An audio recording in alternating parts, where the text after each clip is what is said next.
ഇന്ന് നമ്മുടെ ഇടയിൽ പലരും പ്രായഭേദമന്യേ പറയുന്ന ഒരു കംപ്ലൈൻ്റ് ആണ് കൈകാലുകൾക്ക് തരിപ്പ് അല്ലെങ്കിൽ പുകച്ചിൽ, ഉള്ളംകാല് പുകച്ചിൽ തുടങ്ങിയ ബുദ്ധിമുട്ടുകളൊക്കെ. ഓട്ടോണോമിക് എന്ന് പറയുമ്പോൾ തന്നെ നമ്മുടെ നിയന്ത്രണത്തിലല്ലാതെ പോകുന്ന നമ്മുടെ ശരീരത്തിലെ ചില പ്രവർത്തനങ്ങളാണ്. ഇപ്പോൾ ഉദാഹരണം നോക്കുകയാണെങ്കിൽ ഹാർട്ട് ബീറ്റ് ചെയ്യുന്നത്, നമ്മൾ ശ്വസിക്കുന്നത്, നമ്മൾ കഴിക്കുന്ന ഭക്ഷണം ദഹിക്കുന്നത്. ഇപ്പം ഒരുപാട് വീഡിയോസിലൂടെ തന്നെ എങ്ങനെ കൊളസ്ട്രോൾ നിയന്ത്രിക്കാം അല്ലെങ്കിൽ എങ്ങനെ പ്രമേഹം നിയന്ത്രിക്കാം എന്നൊക്കെ നമ്മൾ കണ്ടിട്ടുണ്ട്. വീണ്ടും അത് ഞാൻ റിപ്പീറ്റ് ചെയ്യുന്നില്ല. അപ്പം അതിനോടൊപ്പം തന്നെ അല്ലെങ്കിൽ നമ്മൾ അന്നജം കുറയ്ക്കുന്നതിനോടൊപ്പം അല്ലെങ്കിൽ മധുരം കുറയ്ക്കുന്നതിനോടൊപ്പം തന്നെ നമ്മൾ ഒഴിവാക്കേണ്ട ഏറ്റവും പ്രധാനപ്പെട്ട ഭക്ഷണം എന്ന് പറയുന്നത് നമ്മുടെ ഫാറ്റി ഫുഡ് അല്ലെങ്കിൽ ഒരുപാട് ജങ്ക് ഫുഡ് കഴിക്കുന്നവരാണെങ്കിൽ അതൊന്ന് കൺട്രോൾ ചെയ്യാം. രാവിലത്തെയും വൈകിട്ടത്തെയൊക്കെ വെയിൽ പറ്റുന്ന പോലെ കൊള്ളുക, നമ്മുടെ സ്കിന്നിൽ വീഴത്തക്ക രീതിയിൽ, എങ്കിൽ മാത്രമേ ഒരു വൈറ്റമിൻ ഡി നമുക്ക് കിട്ടുള്ളൂ. എന്നാൽ മാത്രമേ നമുക്ക് ഇത് മൂലമുണ്ടാകുന്ന ഡെഫിഷ്യൻസിയാണ് നിങ്ങൾക്ക് ന്യൂറോപ്പതി ഉണ്ടാക്കുന്നതെങ്കിൽ അത് മാറ്റാൻ പറ്റുള്ളൂ. ഇങ്ങനെയൊക്കെ ചെയ്തു കഴിഞ്ഞാൽ ഒരു പരിധി വരെ നമുക്ക് കാലുകളിലെ തരിപ്പ്, പുകച്ചിൽ, മരവിപ്പ് പോലെയുള്ള ബുദ്ധിമുട്ടുകൾ മാറുന്നതായിട്ട് കാണാം. ഹായ്, ഞാൻ ഡോക്ടർ പ്രിയ, QNB ഹെൽത്ത് കെയറിലെ ഹോമിയോപ്പതിക് ഫിസിഷ്യനാണ്. ഇന്ന് നമ്മുടെ ഇടയിൽ പലരും പ്രായഭേദമന്യേ പറയുന്ന ഒരു കംപ്ലൈൻ്റ് ആണ് കൈകാലുകൾക്ക് തരിപ്പ് അല്ലെങ്കിൽ പുകച്ചിൽ, ഉള്ളംകാല് പുകച്ചിൽ തുടങ്ങിയ ബുദ്ധിമുട്ടുകളൊക്കെ. ഒരു കാലഘട്ടം വരെ ഇത് പ്രായമായവരിൽ മാത്രമായിരുന്നു കണ്ടുവരുന്നത്. പക്ഷേ ഇന്ന് പല ജീവിതശൈലി രോഗങ്ങളും ഇങ്ങനെ മുളച്ച് വരുന്നത് കൊണ്ടാവണം ഇന്ന് പല പ്രായക്കാരിലും ഇത് കോമൺ കണ്ടീഷനായി മാറിയിട്ടുണ്ട്.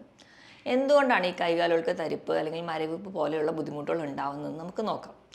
അതിന് പ്രധാന കാരണം എന്ന് പറഞ്ഞിട്ടുണ്ടെങ്കിൽ നമുക്ക് ഈ തരിപ്പോ അല്ലെങ്കിൽ പുകച്ചിലോ അല്ലെങ്കിൽ വിറയൽ പോലുള്ള ബുദ്ധിമുട്ടുകളൊക്കെ ഉണ്ടാവണമെങ്കിൽ പ്രധാനമായും നമ്മുടെ ശരീരത്തിലെ നാഡികളെ ബാധിക്കുന്നത് കൊണ്ടാണ്. ഇന്ന് ഈ വീഡിയോയിലൂടെ നമുക്ക് നാഡികളെ ബാധിക്കുന്ന രോഗങ്ങളും അല്ലെങ്കിൽ ന്യൂറോപ്പതിയുടെ ചെറിയൊരു അവലോകനം നമുക്ക് നടത്താം. എന്താണ് ന്യൂറോപ്പതി എന്ന് നമുക്ക് നോക്കാം. ന്യൂറോപ്പതി എന്ന് പറയുമ്പോൾ പ്രധാനമായും നമ്മുടെ ശരീരത്തിലുള്ള നാഡികളെ ബാധിക്കുന്ന രോഗങ്ങൾ. നാഡികളെ മാത്രമല്ല, നാഡികൾക്ക് ഒരു ആവരണം പോലെ ചില കോശങ്ങളുണ്ട്, ഗ്ലയൽ സെൽസ് എന്നാണ് അതിനെ പറയുക. അവരെ ബാധിക്കുന്ന രോഗങ്ങളെയും നമുക്ക് ന്യൂറോപ്പതിയിൽ പെടുത്താം.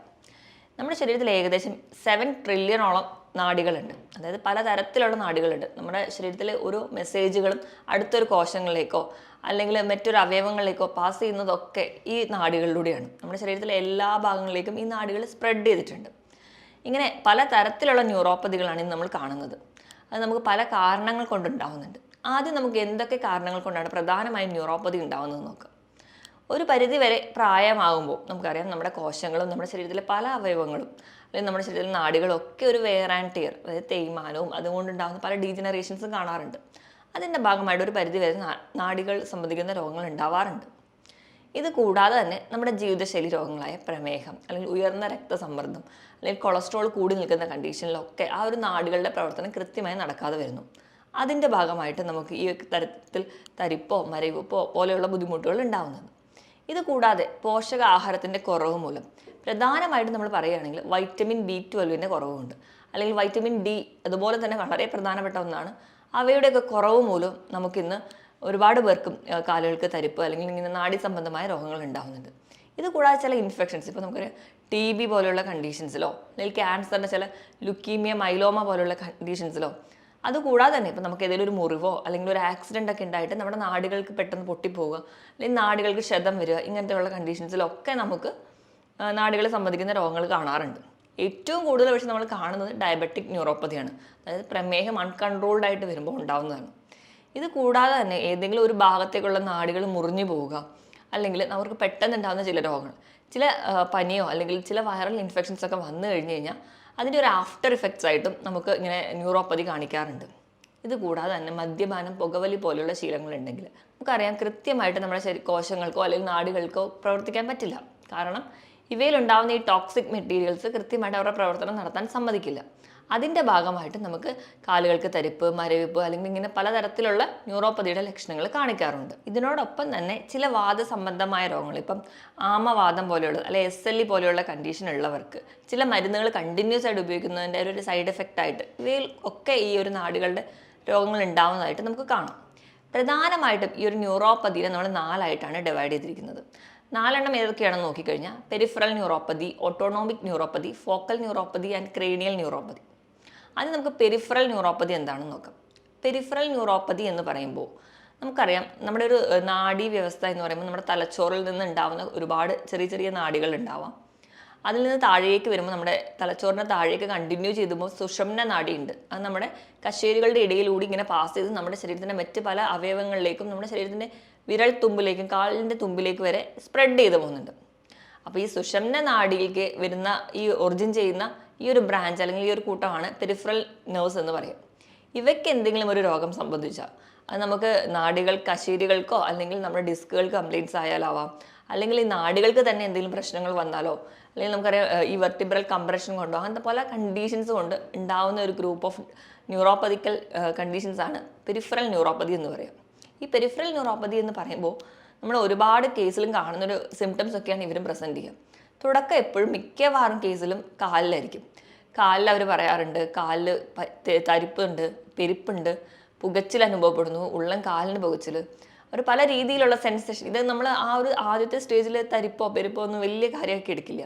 അപ്പോൾ അത് ഡെവലപ്പ് ചെയ്ത് പോകുമ്പോൾ അവർ പറയുന്ന ഒരുപാട് ബുദ്ധിമുട്ടുകൾ നമ്മൾ എപ്പോഴും കേൾക്കുന്നതാണ്. അവർ പറയും ചെരുപ്പിട്ട് കഴിഞ്ഞാൽ ചെരുപ്പിട്ട പോലെ തോന്നുന്നില്ല, എണീറ്റ് നടക്കുമ്പോൾ തറ അറിയാൻ പറ്റുന്നില്ല, ആ ഒരു സെൻസേഷൻ അവർക്ക് നഷ്ടപ്പെടുന്നു, പെട്ടെന്ന് വേച്ചു പോകുന്നു, വീഴാൻ പോകുന്നു തുടങ്ങിയ ബുദ്ധിമുട്ടുകളൊക്കെ പേഷ്യൻസ് നമ്മുടെ അടുത്ത് വന്ന് പറയാറുണ്ട്. ഇത് നമുക്ക് ഡെവലപ്പ് ചെയ്ത് വരുന്ന സമയത്ത് കൈകളിലെയും ബാധിക്കും. കൈകൾക്ക് തരിപ്പ് പല വീട്ടമ്മമാരും പറയുന്ന ഒരു കംപ്ലയിൻ്റ് ആണ്. പാത്രം കഴുകുമ്പോഴൊക്കെ ഭയങ്കര ബുദ്ധിമുട്ട് അനുഭവപ്പെടുന്നു, അതായത് ചൂലൊക്കെ എടുത്ത് മുറ്റം തൂക്കുമ്പോൾ ബുദ്ധിമുട്ട്. ചില പടമൊക്കെ വരയ്ക്കുന്നവരായിരുന്നു കാണണം.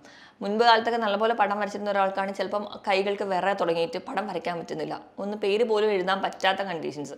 ഇങ്ങനെ ഒരുപാട് ബുദ്ധിമുട്ടുകൾ അവർ നമ്മുടെ മുമ്പിൽ പ്രസൻറ്റ് ചെയ്യാറുണ്ട്. ആ ഒരു സെൻസേഷൻ ലോസിലോട്ടൊക്കെ വരുമ്പോൾ ചിലർക്ക് തണുപ്പ് സെൻസേഷൻ ആയിരിക്കും നഷ്ടപ്പെടുന്നത്, ചിലർക്ക് ചൂട് തിരിച്ചറിയാൻ പറ്റുന്നില്ല.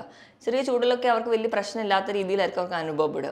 ഇതുകൂടാതെ കൈകാലുകൾക്കുള്ള വിറയൽ, ഇങ്ങനത്തെ പല ബുദ്ധിമുട്ടും നമ്മുടെ ജീവിത ശൈലികൾ പല കാരണങ്ങൾ കൊണ്ടും നമുക്ക് ദൈനംദിന പ്രവർത്തനങ്ങൾ പോലും ചെയ്യാൻ പറ്റാതെ വരുന്ന ഒരു കണ്ടീഷനിലോട്ട് ഈ ന്യൂറോപ്പതി എത്താറുണ്ട്. ഇതാണ് പ്രധാനമായിട്ടും പെരിഫറൽ ന്യൂറോപ്പതിയിൽ കാണാറ്. ഇനി രണ്ടാമതായിട്ട് പറയുന്നതാണ് ഓട്ടോണോമിക് ന്യൂറോപ്പതി.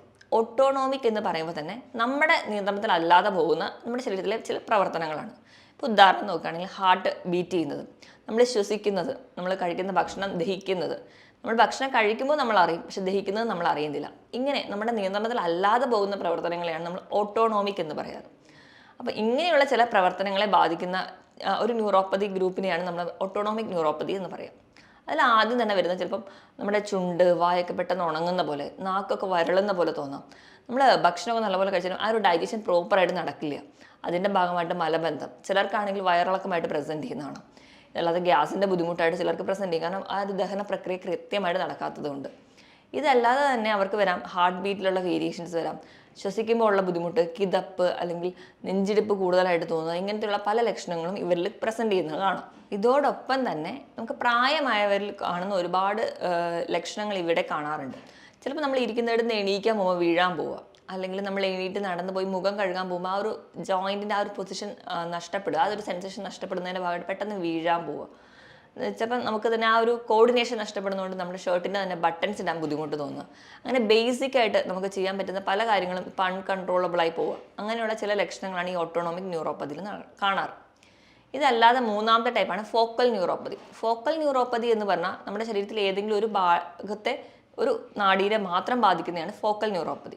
ഇപ്പം നമ്മുടെ കയ്യിൽ പറയുകയാണെങ്കിൽ നമ്മൾ ചില ആൾക്കാർ പറയാറുണ്ട് ചെറുവിരൽ തൊട്ട് 3 വിരലുകൾ മാത്രം തരിക്കുക, അതുപോലെ തന്നെ കാലിൽ ആ ഒരു ചെറുവിരൽ തൊട്ട് അടുത്തുള്ള ബാക്കി 2 വിരളെയും കൂടെ ബാധിക്കുന്ന തരത്തിൽ മാത്രം ഒരു തരിപ്പ് അങ്ങനെ വരുന്ന കാണാറുണ്ട്.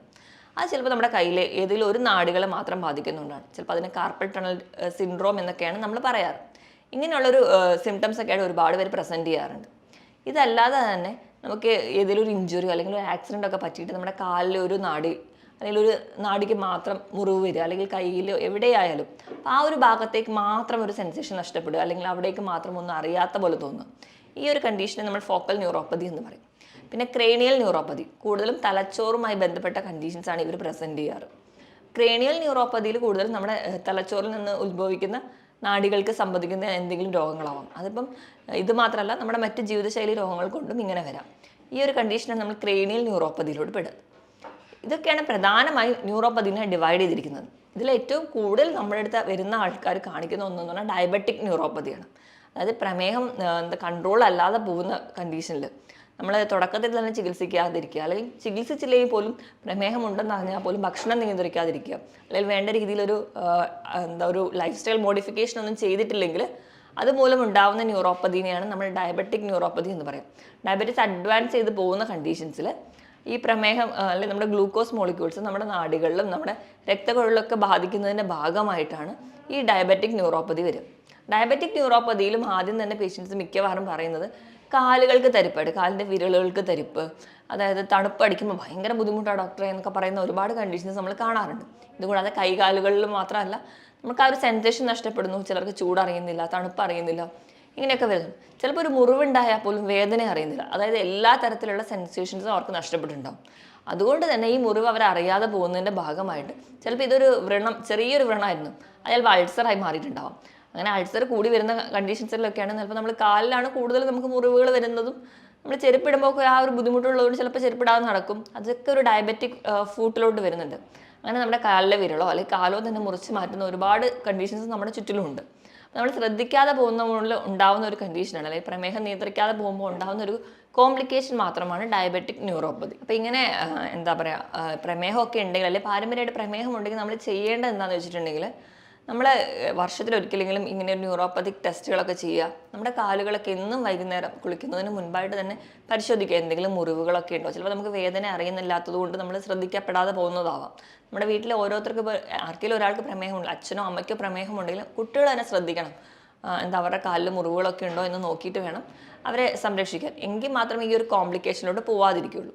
ഇതോടൊപ്പം തന്നെ കാണുന്ന ഒരു കണ്ടീഷനാണ് ഗില്ലൻ ബാരി സിൻഡ്രോം. അതൊരു റെയർ കണ്ടീഷനാണ്. നമ്മുടെ ശരീരത്തിലെ പ്രതിരോധ ശേഷി ഈ നാടുകൾക്ക് എതിരെ പ്രവർത്തിക്കുന്ന ഒരു കണ്ടീഷനാണ്. ഇതൊക്കെയാണ് പ്രധാനമായും ന്യൂറോപ്പതിയിൽ വരുന്ന കണ്ടീഷൻസ്. ഇനി നമുക്ക് എങ്ങനെ ഒരു ന്യൂറോപ്പതി കണ്ടുപിടിക്കാം? അപ്പം ഒന്നാമത് നമ്മൾ ക്ലിനിക്കിലൊക്കെ വരുമ്പോൾ ആ ഒരു ലക്ഷണങ്ങൾ വെച്ചിട്ടാണ് നമ്മൾ തിരിച്ചറിയാം ഇതൊരു ന്യൂറോപ്പതിക് കണ്ടീഷനാണ്. പിന്നെ ഒരു ഡയഗ്നോസിസിലോട് വരുമ്പോൾ നമുക്ക് നെർവ് കണ്ടക്ഷൻ സ്റ്റഡി ചെയ്യാറുണ്ട്. ഇത് ആ നാടുകളിലൂടെ മെസ്സേജ് പാസ് ചെയ്യുന്നത് അനുസരിച്ചിട്ട്. പിന്നെ ഇലക്ട്രോ മയോഗ്രാം ചെയ്യാറുണ്ട്, അതായത് നാടുകളിൽ നിന്ന് പേശികളിലോട്ട് എങ്ങനെ മെസ്സേജ് പാസ് ചെയ്യുന്നു എന്നൊക്കെ നോക്കിയിട്ടുണ്ട്. ഇനി മറ്റ് രോഗങ്ങളുമായി ബന്ധപ്പെട്ടിട്ടാണ് വരുന്നതെങ്കിൽ നമ്മൾ അതിന് വേണ്ടിയിട്ടുള്ള സ്ക്രീനിങ് ടെസ്റ്റും കൂടി ചെയ്യാറുണ്ട്. പ്രമേഹ രോഗികൾക്കാണെങ്കിൽ നമ്മൾ അതിനുവേണ്ടി HbA1c അല്ലെങ്കിൽ മറ്റ് ടെസ്റ്റുകൾക്കോ വേണ്ടി വിടും. BP ഉയർന്ന, തൈറോയിഡിൻ്റെ മൂലം അല്ലെങ്കിൽ കൊളസ്ട്രോൾ കൂടുതൽ അല്ലെങ്കിൽ അങ്ങനെ മറ്റ് രോഗങ്ങൾ കൊണ്ടാണ് വരുന്നതെങ്കിൽ നമ്മൾ അതിന് വേണ്ടി റിലേറ്റഡ് ആയിട്ടുള്ള ടെസ്റ്റുകൾ നിർബന്ധമായും ചെയ്താൽ മാത്രമേ ഈ ന്യൂറോപ്പതി കംപ്ലീറ്റ് ആയിട്ട് നമുക്കൊന്ന് കൺട്രോൾ ചെയ്യാൻ പറ്റുള്ളൂ. ഇനി നമ്മൾ മാനേജ്മെൻറ്റ് സൈഡിലോട്ട് വരുമ്പോൾ നമുക്കറിയാം നമ്മുടെ ജീവിതശൈലി രോഗങ്ങൾ ചിലതെല്ലാം നമുക്കിന്ന് ന്യൂറോപ്പതി കണ്ടീഷൻസ് ഉണ്ടാക്കുന്നുണ്ടെന്ന്. അപ്പോൾ നമ്മൾ അവോയ്ഡ് ചെയ്യുന്ന ഭക്ഷണങ്ങൾ നോക്കുമ്പോൾ ഞാൻ ഈ പറഞ്ഞ രീതിയിൽ ഇപ്പം എന്തെങ്കിലും ഒരു കാരണങ്ങൾ ഉള്ളവരാണെങ്കിൽ, ഇപ്പം ഡയബറ്റീസോ അല്ലെങ്കിൽ BP, തൈറോയിഡ്, കൊളസ്ട്രോൾ പോലെയുള്ള ജീവിതശൈലി രോഗങ്ങൾ ഉള്ളവരാണെങ്കിൽ അത് ആദ്യം നിയന്ത്രിക്കുക. അത് നിയന്ത്രിക്കുമ്പോൾ തന്നെ ഒരു പരിധി വരെ നമുക്ക് ഈ കണ്ടീഷൻസ് ഒക്കെ കൺട്രോൾ ചെയ്യാൻ പറ്റും. അപ്പം അതിന് വേണ്ടി തന്നെയുള്ള ലൈഫ് സ്റ്റൈൽ മോഡിഫിക്കേഷൻ നടത്തുക. ഇപ്പം ഒരുപാട് വീഡിയോസിലൂടെ തന്നെ എങ്ങനെ കൊളസ്ട്രോൾ നിയന്ത്രിക്കാം അല്ലെങ്കിൽ എങ്ങനെ പ്രമേഹം നിയന്ത്രിക്കാം എന്നൊക്കെ നമ്മൾ കണ്ടിട്ടുണ്ട്. വീണ്ടും അത് ഞാൻ റിപ്പീറ്റ് ചെയ്യുന്നില്ല. അപ്പം അതിനോടൊപ്പം തന്നെ, അല്ലെങ്കിൽ നമ്മൾ അന്നജം കുറയ്ക്കുന്നതിനോടൊപ്പം അല്ലെങ്കിൽ മധുരം കുറയ്ക്കുന്നതിനോടൊപ്പം തന്നെ നമ്മൾ ഒഴിവാക്കേണ്ട ഏറ്റവും പ്രധാനപ്പെട്ട ഭക്ഷണം എന്ന് പറയുന്നത് നമ്മുടെ ഫാറ്റി ഫുഡ് അല്ലെങ്കിൽ ഒരുപാട് ജങ്ക് ഫുഡ് കഴിക്കുന്നവരാണെങ്കിൽ അതൊന്ന് കൺട്രോൾ ചെയ്യാം. നമ്മൾ ചെറുപ്പത്തിലെ ആ ഒരു ശീലമുള്ളവരാണെങ്കിൽ അത് ആദ്യം തന്നെ കൺട്രോൾ ചെയ്യുകയാണെങ്കിൽ ഒരു പരിധി വരെ കൺട്രോൾ ചെയ്യാൻ പറ്റും. കാരണം ഈ ഒരു ജങ്ക് ഫുഡ് എന്ന് പറയുമ്പോൾ അതിലുണ്ടാകുന്ന ഒരു എന്ന് പറഞ്ഞാൽ advanced glycation end product, AGE എന്ന് പറയുന്ന ഒരു പ്രൊഡക്റ്റ് ഉണ്ടാകുന്നുണ്ട്. അതായത് നമ്മൾ ഗ്രിൽഡ് ചിക്കനോ അല്ലെങ്കിൽ പ്രോസസ്ഡ് ഫുഡുകളൊക്കെ കഴിക്കുമ്പോൾ ഇതിൽ നിന്ന് നമ്മുടെ ശരീരത്തിലേക്ക് എത്തുന്ന ഒരു വസ്തുവാണ് AGE. ഇപ്പോൾ പ്രമേഹമൊക്കെ ഉള്ളവർക്കാണെങ്കിൽ ഈ AGEയും നമ്മുടെ ശരീരത്തിലെ ഗ്ലൂക്കോസും കൂടി ചേർന്നിട്ട് ഒരു കോംപ്ലക്സ് ഉണ്ടാവും. ഇവ നാഡികളെയൊക്കെ ഡിപ്പോസിഷനൊക്കെ വരുന്നതിൻ്റെ ഭാഗമായിട്ട് നമുക്ക് ന്യൂറോപ്പതി ഒരുപാട് കാണുന്നുണ്ട്. അതുകൊണ്ട് നമ്മൾ ഏറ്റവും ബേസിക് ആയിട്ട് ഈ ജങ്ക് ഫുഡും അല്ലെങ്കിൽ ഇങ്ങനെ ഒരുപാട് ഫാറ്റ് ആയിട്ടുള്ള ഫുഡും അല്ലെങ്കിൽ ഗ്രിൽഡ് ഭക്ഷണങ്ങളും നമ്മൾ ബാർബിക്യൂ പോലെയുള്ള ഭക്ഷണങ്ങളൊക്കെ കഴിക്കുന്നവരാണെങ്കിൽ അത് ആദ്യം ബേസിക്കലി കുറയ്ക്കും. അതിനോടൊപ്പം നമ്മുടെ അടിസ്ഥാനപരമായിട്ടുള്ള എന്ത് കാരണങ്ങൾ കൊണ്ടാണ് നമുക്ക് ന്യൂറോപ്പതി ഉണ്ടായതെന്ന് തിരിച്ചറിഞ്ഞ് അതുകൂടി റെഗുലേറ്റ് ചെയ്യുകയാണെങ്കിൽ ഒരു പരിധി വരെ നമുക്ക് കുറയ്ക്കാൻ പറ്റും. ഇനി നമ്മൾ എന്തൊക്കെ ഭക്ഷണം കഴിച്ചാലാണ് നമ്മുടെ നാടുകളുടെ പ്രവർത്തനം മെച്ചപ്പെടുത്താൻ പറ്റുക എന്ന് നോക്കാം. അതിന് ഒന്നാമത്തേതായിട്ട് പറയുന്നതാണ് ആൽഫ ലിയോനിക് ആസിഡ്. ആൽഫ ലിപ്പോയിക് ആസിഡ് എന്ന് പറയുമ്പോൾ നല്ലൊരു ആൻറ്റി ഓക്സിഡൻ്റ് ആണ്. ആൻറ്റി ഓക്സിഡൻ്റ് എന്ന് പറഞ്ഞാൽ നമ്മുടെ ശരീരത്തിൽ നമ്മുടെ കോശങ്ങളെയോ അല്ലെങ്കിൽ നാഡികളെയോ അല്ലെങ്കിൽ നമ്മുടെ മസിലുകളെയോ ഒക്കെ നശിപ്പിക്കുന്ന ഓക്സിഡേഷൻ പ്രവർത്തനങ്ങളെ തടയുന്നവരാണ് ആൻറ്റി ഓക്സിഡൻസ്. ഇവ കൂടുതലായിട്ടും കാണുന്നത് നമ്മുടെ ബീഫിൻ്റെയൊക്കെ ലിവറിൽ അല്ലെങ്കിൽ മട്ടൻ്റെയൊക്കെ ലിവറിൽ കാണുന്നുണ്ട്, ചെറിയ മത്സ്യങ്ങളിലും നട്ട്സിലും ഒക്കെ കാണുന്നുണ്ട്. ഇവ അധികമായിട്ട് കഴിക്കാൻ വേണ്ടി ശ്രദ്ധിക്കുക. ആഴ്ചയിൽ ഒരു 3-4 ദിവസമെങ്കിലും ഇവ കഴിക്കുകയാണ്. മറ്റ് രോഗങ്ങളൊന്നും ഇല്ലാത്തവരാണെങ്കിൽ ഇത് കഴിക്കുന്നത് നിങ്ങളുടെ നാടുകളുടെ പ്രവർത്തനം മെച്ചപ്പെടുത്തും. രണ്ടാമതായിട്ട് വൈറ്റമിൻ B12 അല്ലെങ്കിൽ തൈമിൻ. ഇവ കൂടുതലായിട്ടും കാണുന്നത് തവിടുള്ള ധാന്യങ്ങളിലാണ്. അതോടൊപ്പം തന്നെ നമ്മൾ ഇലക്കറികളൊക്കെ കഴിക്കുക, നല്ലപോലെ മുട്ടയൊക്കെ കഴിക്കുക. ഇവ സ്ഥിരമായി കഴിക്കുകയാണെങ്കിൽ നമുക്കൊരു പരിധി വരെ, അതായത് ഇപ്പം കറുത്ത ഒരു തരത്തിലുള്ള വലിയ പയർ വർഗ്ഗങ്ങളൊക്കെ ഉണ്ട്, അവയിലൊക്കെ ഈ വൈറ്റമിൻ B1 ധാരാളമായിട്ടുണ്ട്. വൈറ്റമിൻ B1ൻ്റെ ഒരു അഭാവം കൊണ്ടുണ്ടാകുന്ന ന്യൂറോപ്പതി ആണെങ്കിൽ അത് നമ്മൾ ഇത് കഴിക്കുന്നതിലൂടെ മാറുന്നതാണ്.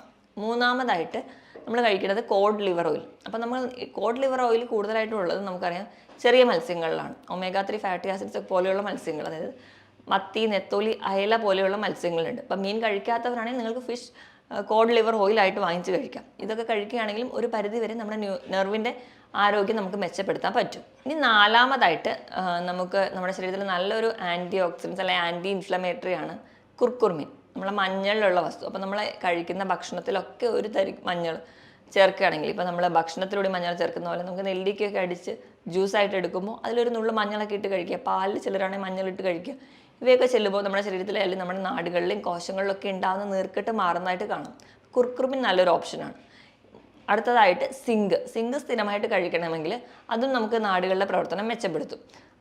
അതിനായിട്ട് നിങ്ങൾ ചെറിയ മത്സ്യങ്ങൾ കഴിക്കുക, ഷെല്ലുള്ള മത്സ്യങ്ങൾ, അതായത് ഞണ്ട്, കൊഞ്ച്, കക്ക പോലുള്ള മത്സ്യങ്ങളൊക്കെ സ്ഥിരമായിട്ട് കഴിക്കുക, ബീഫ് കഴിക്കുക. ഇവയൊക്കെ കഴിക്കുന്നത് വഴി നമുക്ക് സിങ്കിൻ്റെ പ്രൊഡക്ഷൻ കൂട്ടുന്നതായിട്ട് കാണാം. പിന്നെ വൈറ്റമിൻ B12 ധാരാളമായിട്ടും ഇലക്കറികളിലാണ്. ഇവയും സ്ഥിരമായിട്ട് കഴിക്കുകയാണെങ്കിൽ നമുക്കൊരു പരിധി വരെ ഈ ന്യൂറോപ്പതി റിലേറ്റഡ് ആയിട്ടുള്ള കംപ്ലയിൻറ്റ്സ്, കാലിൽ തരിപ്പ്, പെരുപ്പ് പോലുള്ള ബുദ്ധിമുട്ടുകൾ മാറാൻ പറ്റും. ഇനി നമുക്ക് വീട്ടിൽ തന്നെ ചെയ്യാവുന്ന ചെറിയ ഒരു ടിപ്സായിട്ട് നമുക്ക് പറയാവുന്ന ഒന്നാണ്, ഈ നാടുകളിലേക്കുള്ള ഒരു സ്റ്റിമുലസ് അല്ലെങ്കിൽ ഒരു സെൻസേഷൻ കൂട്ടാൻ വേണ്ടിയിട്ട് നമ്മൾ വൈകിട്ടൊക്കെ ആകുമ്പോൾ വീട്ടിൽ നിന്ന് ഒരു പാത്രത്തിൽ ഒരു ചെറു ചൂടുവെള്ളവും ഒരു പാത്രത്തിൽ തണുത്ത വെള്ളം എടുത്ത് വെക്കുക. തണുത്ത വെള്ളം എന്ന് പറയുമ്പോൾ നോർമൽ വാട്ടർ. അത് രണ്ടിലും മാറി മാറി മുക്കുക. ഒരു 5 സെക്കൻഡ് നമ്മൾ തണുത്ത വെള്ളത്തിൽ മുക്കുകയാണെങ്കിൽ അടുത്തതായിട്ട് ചൂടുവെള്ളത്തിൽ മുക്കുക. അങ്ങനെ കാല് മാറി മാറി മുക്കുമ്പോൾ ആ ഒരു സെൻസേഷൻ അല്ലെങ്കിൽ ആ ഒരു സ്റ്റിമുലസ് നമുക്ക് കൂട്ടാൻ പറ്റും. ഇതുപോലെ തന്നെ കാലിനിടയ്ക്കൊക്കെ നല്ല മസാജ് ചെയ്ത് കൊടുക്കുക, നല്ല രീതിയിലുള്ള വ്യായാമം കൊടുക്കുക. അതുപോലെ തന്നെ പ്രധാനമാണ് നമ്മുടെ കാലിലെ വണ്ണയ്ക്കുള്ള മസിൽസ്, അതായത് കാഫ് മസിൽസ്, നമ്മുടെ തൈസിലുള്ള മസിൽസിനൊക്കെ കുറച്ചുകൂടി സ്ട്രോങ് ആക്കുക. ഇതൊക്കെ നമ്മൾ ഒരു ചെറുപ്പം തൊട്ടേ തുടങ്ങുകയാണെങ്കിൽ നമുക്ക് നമ്മുടെ മസിൽസിൻ്റെ ആ ഒരു പ്രോപ്പർ കൺട്രാക്ഷനും റിലാക്സേഷനും ഒക്കെ നടക്കും. അപ്പോൾ നമ്മുടെ ബ്ലഡ് സപ്ലൈയും നെർവ് സപ്ലൈ ഒക്കെ കൃത്യമായിട്ട് നടക്കുന്നതായിട്ട് കാണാം. അതിന് വേണ്ടിയിട്ട് നമുക്ക് കാലിൻ്റെ വിരലിൽ കുത്തി പൊങ്ങിയിട്ട് താഴുക, പൊങ്ങുക എന്ന് ഇതൊരു റിപ്പീറ്റായിട്ട് ചെയ്യാം. അതുപോലെ തന്നെ സിറ്റപ്സ് ചെയ്യുക. അപ്പോൾ നമ്മുടെ തൈസിലെ മസിൽസൊക്കെ കുറച്ചുകൂടി സ്ട്രോങ് ആവും. അതുവഴിയൊക്കെ ഒരു പരിധി വരെ നമുക്ക് ന്യൂറോപ്പതി വരാതെ തടയുന്നത് നമുക്ക് സഹായിക്കും. അതുപോലെ നല്ലപോലെ വെയിൽ കൊള്ളുക. വൈറ്റമിൻ D ഡെഫിഷ്യൻസി ഒക്കെ ഉണ്ടെങ്കിൽ അത് മാറാൻ വേണ്ടിയിട്ട് നല്ലപോലെ വെയിൽ കൊള്ളുക എന്ന് പറയുമ്പോൾ ഒരു 5 മിനിറ്റോ 10 മിനിറ്റോ ആയാലും മതി. രാവിലത്തെയും വൈകിട്ടത്തെയൊക്കെ വെയിൽ പറ്റുന്ന പോലെ കൊള്ളുക, നമ്മുടെ സ്കിന്നിൽ വീഴത്തക്ക രീതിയിൽ. എങ്കിൽ മാത്രമേ ഒരു വൈറ്റമിൻ D നമുക്ക് കിട്ടുള്ളൂ. എന്നാൽ മാത്രമേ നമുക്ക് ഇതുമൂലമുണ്ടാകുന്ന ഡെഫിഷ്യൻസിയാണ് നിങ്ങൾക്ക് ന്യൂറോപ്പതി ഉണ്ടാക്കുന്നതെങ്കിൽ അത് മാറ്റാൻ പറ്റുള്ളൂ. ഇങ്ങനെയൊക്കെ ചെയ്തു കഴിഞ്ഞാൽ ഒരു പരിധി വരെ നമുക്ക് കാലുകളിലെ തരിപ്പ്, പുകച്ചിൽ, മരിവെപ്പ് പോലെയുള്ള ബുദ്ധിമുട്ടുകൾ മാറുന്നതായിട്ട് കാണാം. മറ്റൊരു ഹെൽത്ത് ടോപ്പിക്കുമായിട്ട് വീണ്ടും കാണുന്നത് വരെ നന്ദി.